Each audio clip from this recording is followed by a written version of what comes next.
Hi guys, welcome back to another episode of the Kickoff Discussion podcast. Well, Arsenal won 2-0 against Aston Villa at the Villa Park, thanks to goals from Leandro Trossard and Thomas Partey. Well, in this video, I will be doing the tactical analysis of the game. I will discuss about the key moments from the game. As well, I will discuss about individual performances and player ratings. Now, let's get to it. If you are coming across this page for the very first time, please do well to like, share and subscribe, because on this channel we discuss anything about football, whether you're a Chelsea fan, Arsenal, Real Madrid, Barcelona, whichever team you belong to. This is the home of football. Thank you very much. Well, Arsenal set up in their usual 4-3-3 shape, and Mikel Arteta made just a single change from the team that played the opening game against Wolves. The changes came at the left back, which is Julian Timber came in place of Alexander Zinchenko, and it was an exciting game to watch. So, as I've discussed in Mikel Arteta's tactical overview before the beginning of the season, you can check the video. The link is somewhere up on the screen. Mikel Arteta, the way he wants to play this season, he wants to play in a shape that our left back will invert into the midfield to form a double pivot with whoever is playing as the pivot, which is on this occasion Thomas Partey. Julian Timber invert into the midfield. He played a double pivot with Thomas Partey whenever we are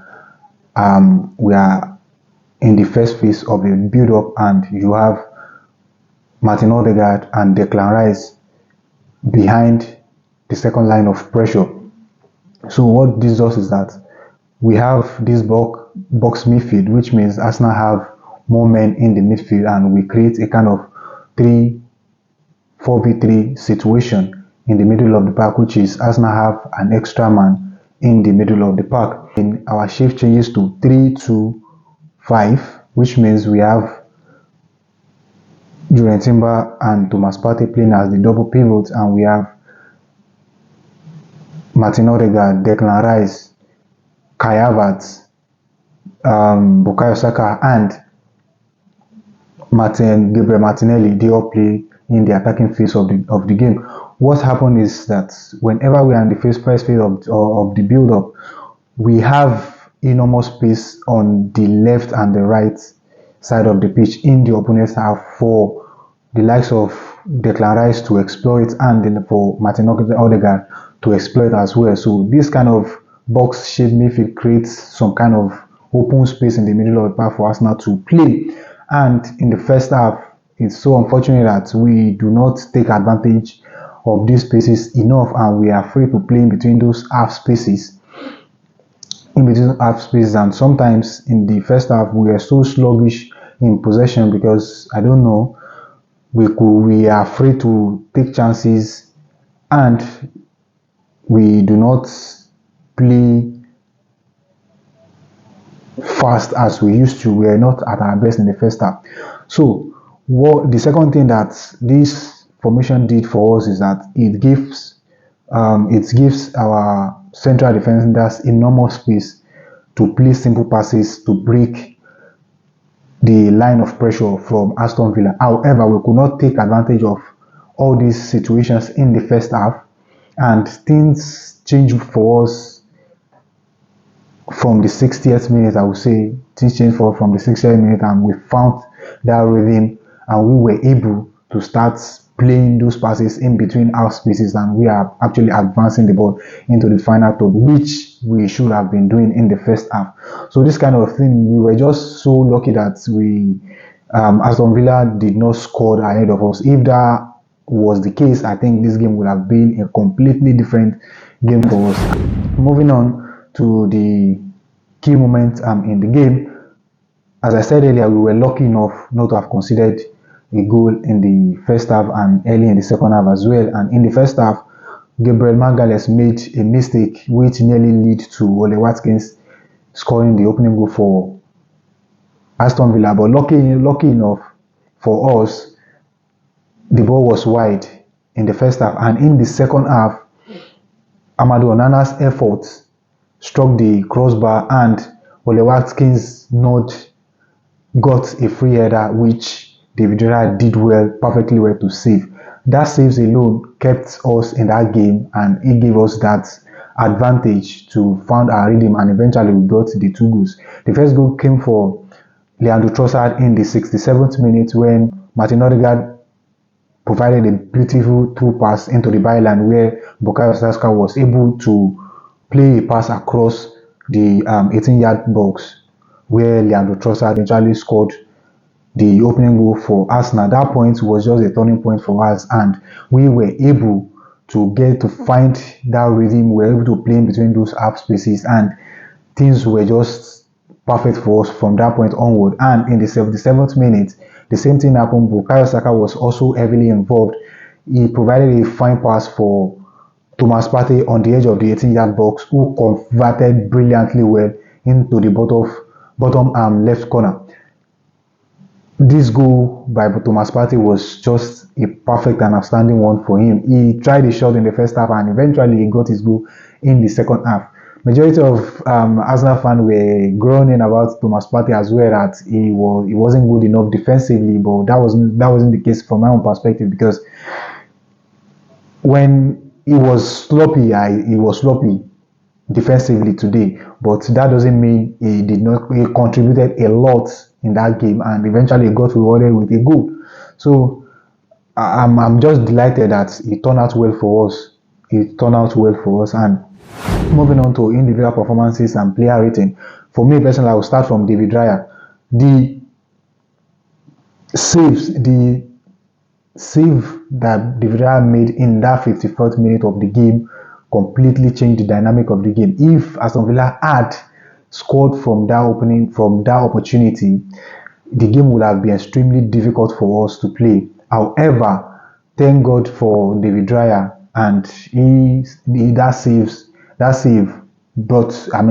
gave us that chance to capitalize on the tactics and our playing style, and we eventually got 2 goals in the play. For me, David Raya is my man of the match on this occasion, and if I'm to rate his performance today, for that save alone, I will give him 8. I'll give him an 8 for that performance today. Moving on to our right back, as always, Ben White. He was very solid today. He was very solid, and for me, I will give him a 7.5. Moving on to Saliba, I don't know. This guy is just big. I don't know, because for me personally, right now, I think William Saliba is one of the best defenders we have in the world of football today. And from this performance, I will rate him an 8 as well. Gabriel Magalhaes, he was sloppy. I think he nearly give Aston Villa their opening goal on this occasion. For me, in this game, although he did well in the second half, but I will give him a 7.5 for this performance. And Julian Timber, he was solid defensively, and as well he blended well into these tactics because he inverted into the midfield, and he was able to get us going. So from this game, I will also rate him an 8. Thomas Partey, as many Arsenal fans were groaning about his performance, for me personally, he did a lot in the game. His passes was exceptional. The only shortfall from what we used to see from Thomas Partey is just his defensive job. He was sloppy a bit. So for that reason, I will give him a 7.5. And Martin Odegaard, Captain Fantastic, he still did his things today, so I'll give him an 8 as well. Declan Rice, well, today I don't know, he didn't find that rhythm, and he lost some duels in the middle of the park, as well as Thomas Partey as well. But Declan Rice, he also lost some duels in the middle of the park. However, that doesn't mean he didn't do well. He did well in the game. I will also rate him around 7 or 7.5. Moving on to Gabriel Martinelli. For me, this game wasn't good enough from my own perspective. The game wasn't good enough for Gabriel Martinelli. When I was doing pre-match and the match preview, I made mention that a single game is not enough for me to judge Gabriel Martinelli. This um, this performance from Gabriel Martinelli, for me, is not good enough. It's not good enough. And this question for me is below average, and I'll give him 4. I'll give him 4. And moving on to Kai Havertz as well. Kai Havertz, he didn't have much impact in the game today as well.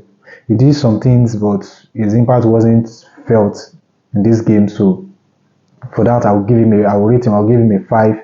And Bukayo Saka, as always, is now involved in 4 goals for Arsenal this season. The 4 goals that we scored this season is heavily involved in those 4 goals. So for me, I will rate him an 8 as well. And Leandro Trossard, he came on and he changed the dynamic of the game for us. He brought the goal for us around 67th minute, and that was just the turning point for us in that game. So for me, I will rate him around 8 as well, because if not for that goal, it would have been a completely different game for us. So I will rate him an 8. So Ricardo Calafiori also came on.